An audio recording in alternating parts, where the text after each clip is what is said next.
you've obviously had struggles in your own childhood that you've been open about, but do you feel like if you had this, even in music and dealing with fame and things like that, that it would have really helped? You know, I don't know why I was this way, but when I moved out at 15, I knew I had to learn about happiness, and I pursued it. And when I was homeless, the same thing. I was having panic attacks, agoraphobic. I had to pursue how do I get a grip on these things, you know. And when I was discovered, my number one goal wasn't to be a musician. It was to make sure that I could learn how to be, I called it a happy whole human instead of a human full of holes. Sure, yeah. And so I always put my career second. And at the time, there weren't words like mental health. But after Spirit and my hit Hands, my second album, I quit for 2 years because I just couldn't handle it. I never wanted my mental health to be the price I paid for my career. And as we're seeing with so many, you know, celebrities and artists, we're losing too many people.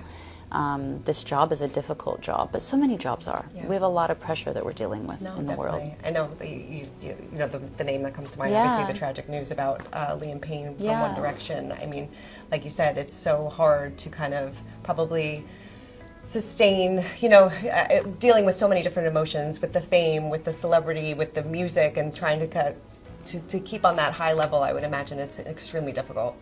Yeah, it exacts a really high price, and the industry isn't there making sure you're doing okay. The industry makes money when you make money. That's how it works, and so everybody's dependent on you to work to get their permission, and it just isn't set up in a great way to encourage artists to pace themselves to see how they're doing.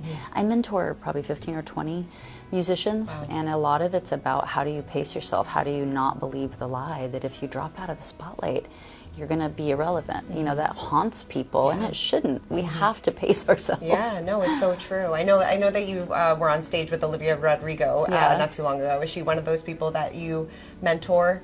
You know, not really. Okay. She's so great and so fabulous. But yeah, lots of young artists like Rachel Platten, and a lot of young moms too, like musicians that are females and learning to be parents in this industry has been really fun to help. We actually spoke to Rachel Platten not too long ago, and she said that I think one of her pre-show rituals is a prayer that you taught her that she says every time before she goes on stage. So I'm sure your words definitely mean a lot to a lot of people. It's sweet. What is that piece of advice that you give those young artists right now that are kind of coming up and navigating this music world? I think that, you know, you have to know who and what you are, irrelevant of external things. You know, if you don't have a hit, are you still a good person? Do you still like yourself? What price are you willing to pay, and what price aren't you willing to pay? It shouldn't be at any cost. It shouldn't be at any price. And then just learning how to say no. You know, we fight so hard to get going. All of our jobs, all of our careers, like how do you actually start to say, I can't do this right now, and I'm okay saying no. And then for women, you know, there were no like moms when I was young. You didn't see it, and women just kind of disappeared, or they had kids but you never heard about them. And so for me, like learning to become a mom and help women that way and be like, no, you still get to have a job, you still get to do this.